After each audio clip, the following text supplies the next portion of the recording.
Alors, de retour pour la section 5 du chapitre 4 du poli de probabilité, donc sur la loi des grands nombres. Alors, la loi des grands nombres, on va d'abord l'énoncer, c'est la suivante. Donc, loi des grands nombres, donc j'écrirai souvent LGN pour loi des grands nombres, hein, c'est un théorème. Il s'énonce de la façon suivante. Si vous avez une suite xn de variables aléatoires, je vous rappelle que ça veut dire que vous avez x1, x2, x3, etc. hein, et ça va voilà, jusqu'à l'infini. Si ils sont tous, si tous ces xi sont i, id, de la même loi que x, d'accord? Donc, c'est-à-dire qu'ils suivent tous la même loi x, qu'une variable aléatoire x, je pourrais dire que x1, hein, c'est pareil. Dans ces cas-là, si vous calculez x bar n, c'est-à-dire 1 sur n, somme sur i allant de 1 à n des xi, dans ces cas-là, cette quantité-là converge en probabilité vers l'espérance de x. Alors, quelque part, on l'a déjà démontré dans la vidéo précédente, parce que au final, ça revient à dire que on considère la suite qui est la suivante, c'est-à-dire un échantillon de taille 1, un échantillon de taille 2, un échantillon de taille 3, etc. etc. Et ça, vous savez que par la proposition des premières sections, vous savez que cette chose-là est égale à mu et que la variance de cette chose-là est égale à sigma carré sur n, c'est-à-dire mu, c'est-à-dire l'espérance d'une seule variable, une variable que j'ai nommée ici x. C'est encore une autre variable, c'est la même. Et ici, c'est-à-dire la variance d'une seule variable sur n. Donc, on peut ou pas mettre le 1. On n'est pas obligé de le mettre à partir du moment où ici, je ne l'ai pas mis. D'accord? Je dis juste que mes xi ont tous la même loi, ils sont tous indépendants, et ils sont la même loi qu'une variable que j'ai appelée x, et qui est aussi indépendante de toutes les autres. Donc, quand on a ça, si on reprend la proposition précédente, on a donc x bar n qui est égal à mu. Donc ça ne dépend pas de n, donc ça converge vers mu, hein, c'est-à-dire l'espérance de x. Vous avez la variance de x bar n qui est égale à sigma carré sur n, c'est-à-dire la variance de x sur n. La variance est finie dans ce cas-là. Et quand n tend vers plus l'infini, ça tend vers 0. Conclusion, vous avez donc x bar n qui converge en proba vers mu, c'est-à-dire l'espérance de x. Donc, on a bien redémontré le théorème précédent. Ça, c'est ce qu'on appelle la loi forte des grands nombres. Quand, là, la démonstration que je vous ai faite, c'est celle sur la loi, c'est quand il y a la variance qui existe. Et donc ici, c'est la démonstration, si vous voulez, de la loi forte des grands nombres, c'est-à-dire que en plus de supposer qu'il existe un moment d'ordre 1, parce que ici, on va supposer que l'espérance de x quand même existe, voilà. Mais si on n'a pas l'existence de la variance, c'est-à-dire du moment d'ordre 2, on appelle ça la loi faible des grands nombres. Bon, de toute façon, il faut savoir que quand vous avez un échantillon et que vous le faites varier, par exemple, ici, si je faisais un joli dessin, je n'ai pas repris, j'aurais dû reprendre le dessin que j'ai fait dans le poli, mais par exemple, imaginons que je prenne des xi, donc des x1, x2, etc., etc. hein. Je prends différentes tailles, ou plutôt je vais prendre des n échantillons. Je vais prendre des n échantillons, vu que maintenant vous savez ce que c'est. Des n échantillons, ça veut dire x1, xn qui sont iid de même loi, et je vais prendre des Bernoulli de paramètres, je ne sais pas moi, 0,4. Donc imaginons que 0,4 ce soit là. Si je calcule x bar n, d'accord? Donc si je calcule x bar n, je vous rappelle que je fais 1 sur n, la somme, 1 sur n, la somme sur i allant de 1 à n des xi. Si je prends n égale 1, bah, x bar 1, c'est x1. Si je prends n égale 2, x bar 2, bah, c'est x1 plus x2 sur 2.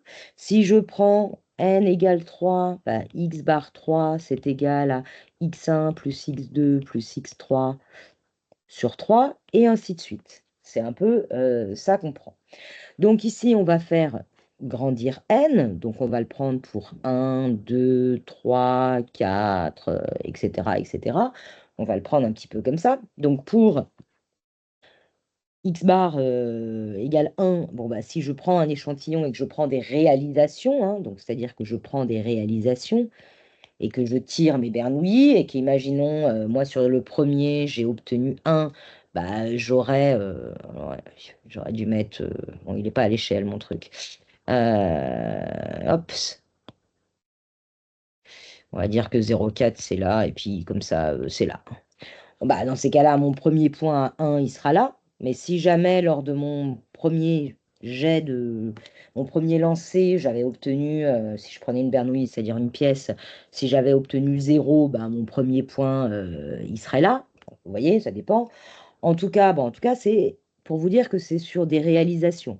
Si vous simulez et que vous regardez ce que vous avez. Bah, peut-être que, alors on va prendre un exemple, hein. Imaginons que ici j'ai obtenu 1, puis ici j'ai obtenu 1 plus 0, donc sur 2. Donc après j'aurai 0,5. Donc au deuxième tirage, pour ici, je dessine x bar n. D'accord? Pour n, c'est là-haut, x bar n. Donc, vous voyez, il est là. Et puis après, je tire pour n égale 3. Imaginons que j'ai une valeur, elle va être là, puis après, elle va être là, puis après, elle va être là, et ainsi de suite. On pourrait avoir tout un tas. Ben, en tout cas, ce que vous remarquez, si je relis mes points, c'est que, à fur et à mesure de mes tirages, je vais commencer par me rapprocher de 0,4. C'est-à-dire que je vais converger vers l'espérance de x. Parce qu'ici, l'espérance d'une Bernoulli, c'est 0,4. C'est exactement ça, la loi des grands nombres. La loi des grands nombres, c'est donc, si je fais plusieurs échantillons, des échantillons de plus en plus grands, donc des échantillons de taille 1, de taille 2, de taille 3, de taille 4, de taille 5, etc., et que je calcule la moyenne, au début, je vais varier, mais à fur et à mesure, plus n est grand, et puis plus, si je calcule la moyenne empirique, je vais converger vers la vraie valeur, vers l'espérance de x. Et c'est exactement ce qu'il y a ici, écrit ici. Je vais converger, quand n tend vers plus l'infini, vers la moyenne. Et c'est ça la loi des grands nombres. Donc du coup, on a également, lors de la loi des grands nombres, on a son corollaire qui est le suivant. Grâce au théorème un autre théorème plutôt, qui serait, imaginons que je calcule g de x n bar. Alors ça veut dire quoi ça? Quand il y a un bar, ça veut dire que je fais un 1 sur n, somme de quelque chose. Donc somme de i allant de 1 à n. Mais ce que je somme, donc je somme jusqu'à n, donc le bar me dit que je somme. Jusqu'à combien, c'est le n, et ce que je somme, c'est ce qu'il y a dessous. Donc, je somme des g de xi. C'est pas la même chose que g de x bar n, hein, parce que g de x bar n, c'est g de 1 sur n, somme, puis bien entendu, je ne vais pas avoir de place, Eps. Hop. c'est somme sur i allant de 1 à n des xi. Ce n'est pas du tout la même chose. D'accord? C'est une autre truc. En tout cas, grosso modo, ça veut dire quoi? Ça veut dire que moi, j'ai un n échantillon x1, xn. J'ai appliqué la fonction g. Donc, j'ai g de x1, g de xn. Donc, j'ai un nouvel échantillon. Donc là, j'avais un n échantillon. Et ici, j'ai encore un n échantillon. Il suffit pour ça de dire que je vais appeler ça y1 et que ça, je vais appeler ça yn. En gros, je fais yi égale à g de xi. Si la fonction g est mesurable, bah, tout simplement, cette quantité-là est un n échantillon. Et dans ces cas-là, y bar n sera égal à g de x n bar. Ce truc-là. Comme c'est un bar, la loi des grands nombres me dit que ça va converger en probabilité vers l'espérance d'une seule variable, et ici, c'est-à-dire g de x1. Et donc, c'est exactement le sujet du corollaire, il n'y a qu'un seul R, corollaire numéro 2 de la loi des grands nombres. Il dit la chose suivante, si vous avez x1, je ne vais pas le noter comme ça, je vais noter x1, oui, x2, etc. Donc, c'est-à-dire que je vais jusqu'à très loin. C'est IID, de même loi que x. Si l'espérance de g de x existe, dans ces cas-là, Gn de x bar, c'est-à-dire 1 sur n, somme sur i allant de 1 à n, g de xi, va converger en probabilité vers l'espérance de g de x, c'est-à-dire d'une seule variable. Ça, c'est le corollaire, donc qui s'applique aisément. Par exemple, qu'est-ce que vous pourriez avoir comme exemple? Vous avez par exemple, si jamais je dis que la fonction g, c'est celle qui met au carré. C'est une fonction qui est mesurable, c'est parfait. Donc dans ces cas-là, moi si je calcule gn de x bar, c'est quoi? C'est 1 sur n, la somme sur y est égale à g de xi, c'est-à-dire que c'est 1 sur n, la somme sur i allant de 1 à n, xi carré, ça, c'est le moment d'ordre 2, n. Je somme jusqu'à n les carrés. Eh bien, ça veut juste dire que x de n converge en probabilité vers l'espérance de x2. Tout simplement. Et en gros, c'est égal à la variance de x plus le moment d'ordre 1 au carré. Hein. Après, vous pouvez mettre un 1 ici si vous avez envie, ou pas, ça ne change rien. D'accord? Très bien. Donc, et puis ça nous permet surtout de dire que ce qu'on vient de démontrer, c'est que si vous regardez Sn carré, vous vous rappelez que c'était la variance empirique, c'était le moment d'ordre 2 moins le moment d'ordre 1 au carré. Bah, on vient de montrer que cette chose-là, ça convergeait en proba vers l'espérance d'une seule variable, donc cette chose-là. On sait que x bar converge en probabilité vers l'espérance de x. G, je définis une fonction g ici, qui est celle que je mets au carré, bah, je peux encore l'appliquer ici et je vais avoir ça. Donc du coup, ça nous donne que x bar au carré converge en probabilité vers l'espérance de x au carré. Conclusion, si je fais Sn carré et que j'appelle ça comme une fonction G2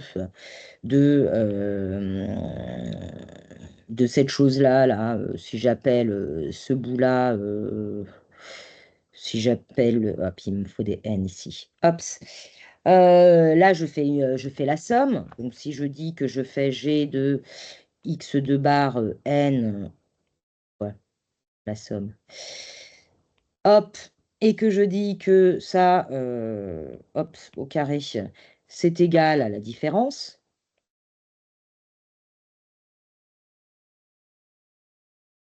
et bien ça va converger vers, j- en, en probabilité, vers la même quantité où je vais remplacer ça par sa limite. Donc la limite de ça, c'est lui, donc c'est-à-dire l'espérance de x2. Je vais remplacer cette chose-là là, par sa limite. Et je viens de dire que ça convergeait vers ça. Donc je le mets ici, c'est-à-dire l'espérance de x au carré. La fonction G2, c'est celle qui calcule la différence, hein. Je ne l'ai pas écrite, mais G2 de xy, ça fait x moins y, hein. C'est celle-ci que j'ai utilisée. Donc celle-là, je vais l'appeler G1, parce que ici, je l'avais appelée G. Voilà. Donc, bah, qu'est-ce qu'elle fait, cette fonction? Elle fait la différence entre les deux choses. Donc, elle fait la différence entre ça et ça. Et ça, c'est exactement égal à la variance de x. Donc, on vient de montrer que ça convergeait en proba vers la variance de x.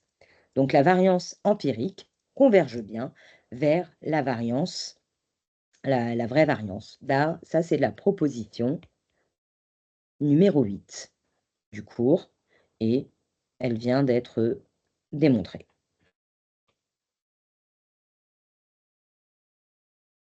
Oups. On va essayer de la prendre. C'est la proposition numéro 8. Oh, mince, j'ai fait des trucs bizarres. Je veux que ce bout-là. Et voilà. Alors, du coup, il y a tout un tas d'exercices qui permettent d'utiliser différentes fonctions. C'est l'exercice 8. Vous le ferez en TD avec vos enseignants. Ensuite, on peut passer à la section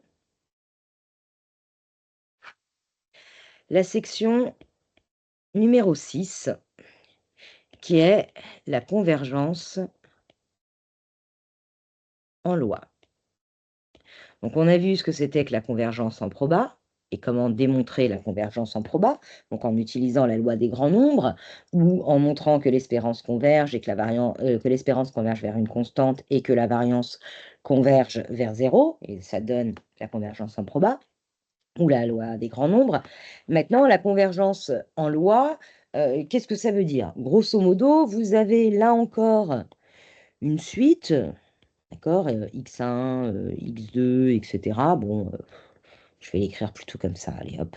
Vous avez une suite xn, donc ce n'est pas xn bar là, hein, c'est une suite de variables aléatoires qui dépend de n, tout simplement, appartenant à n. Bah, par exemple, je pourrais prendre comme suite une variable aléatoire qui serait, je ne sais pas moi, une bernoulli de paramètres 1 sur n. Voilà, c'est ça typiquement. Et puis, bah, x1 converge vers c'est une bernoulli de paramètre 1, x2 c'est une bernoulli de paramètre 1 demi, x3 c'est une bernoulli de paramètre 1 tiers, et ainsi de suite. C'est ça, grosso modo, une suite. Il ne faut pas confondre avec xn bar, qui serait la moyenne de mon échantillon.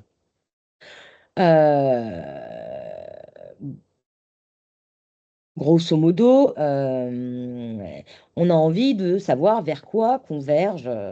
Si je reprends mon exemple, je vais prendre un exemple un peu mieux.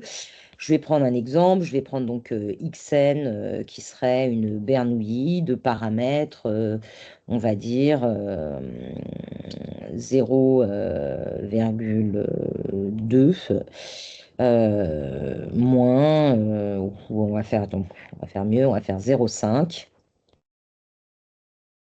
0,5 moins 1 sur n plus 1. Voilà. On voit bien que quand n va tendre, on le voit intuitivement, quand n va tendre vers l'infini, cette quantité-là va tendre vers 0, et donc xn va converger vers une bernoulli de paramètre 0,5. Donc, grosso modo, on a envie de se dire que xn converge en loi vers x où x aurait une autre loi. Donc, par exemple, dans notre cas, xn convergerait en loi vers x, et x, ce serait une Bernoulli de paramètre 0,5. Ça serait un peu ce genre de choses qu'on aura envie qu'on aura envie d'écrire. Donc, la convergence en loi, grosso modo, ça, on pourrait dire que la probabilité que xn soit inférieur ou égal à x, bah ça converge vers la probabilité que x est inférieur ou égal à petit x. Ça serait aussi ce genre de choses quand n tend vers plus l'infini, et ça serait pour tout x.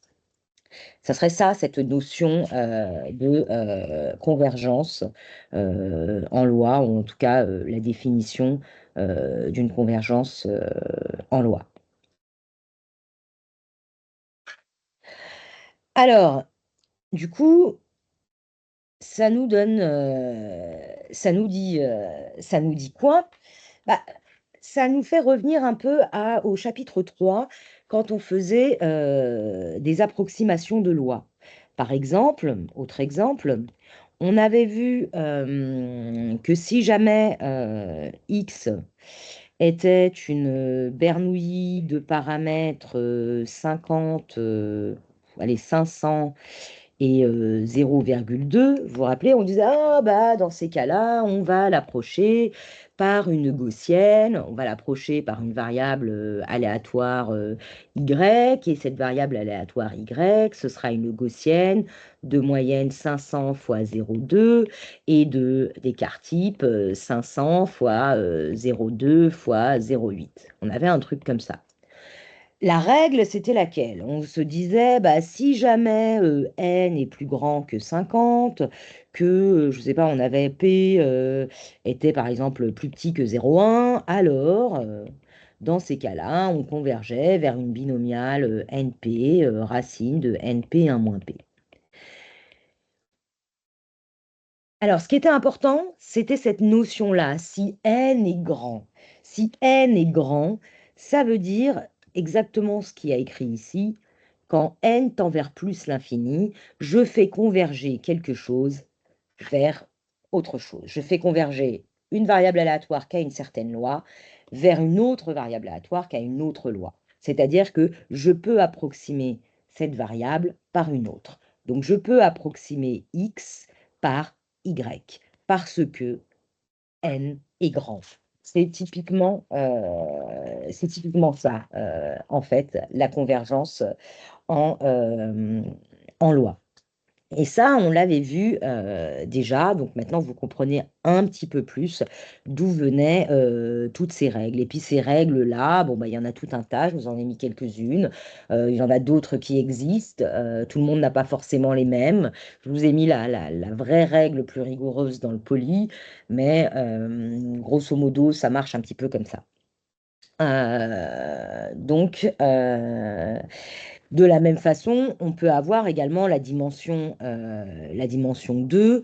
Alors, qu'est-ce que j'appellerais la dimension 2? Si jamais vous avez xn qui converge en loi vers x, si vous avez yn qui converge en loi vers y, avec x qui suit, je sais pas, une certaine loi, y qui suit une autre loi, et que dans ces cas-là, vous avez xn qui est indépendant de yn, et ça, par contre, c'est vital dans ce cas-là, c'est super, super important, ça, c'est non négociable.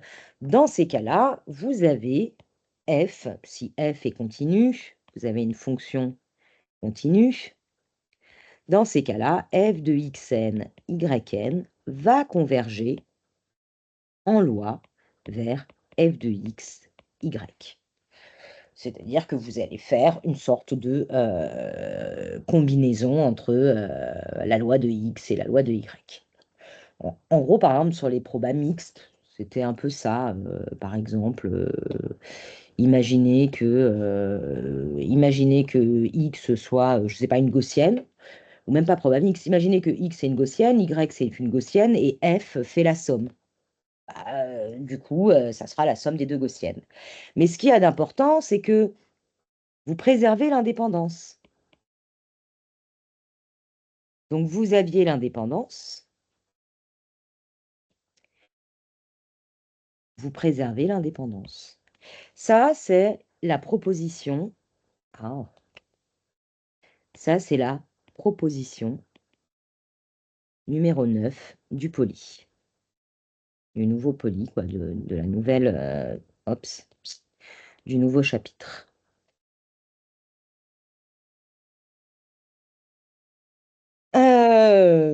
Et puis dans le poli, il y a justement cet exemple-là. Je peux vous donner. Imaginez que vous ayez xn qui converge en loi vers une gaussienne, on va dire 2 à 3. Imaginez que vous ayez yn qui converge vers une gaussienne moins 1, 2. Que vous ayez xn qui est indépendant de yn. Dans ces cas-là, si vous vous intéressez à xn moins yn, vous savez que ça va converger en loi vers x moins y. Donc là, j'ai tendance à écrire, c'est-à-dire ça converge vers x qui suit cette loi, ça converge vers y qui suit cette loi. Donc ça converge vers... Donc ici, on obtient que x est indépendant, forcément. Et donc, vous faites la somme de deux gaussiennes indépendantes. Donc, vous avez une gaussienne. La moyenne, bah, c'est la somme des moyennes. Donc, ça fait 2 moins 1. Donc, ça fait 1. Les variances, vu qu'elles sont indépendantes, c'est la variance de l'un plus la variance de l'autre. Donc, ici, il faudra mettre l'écart type. La variance de x, c'est 9. La variance de y, c'est 4.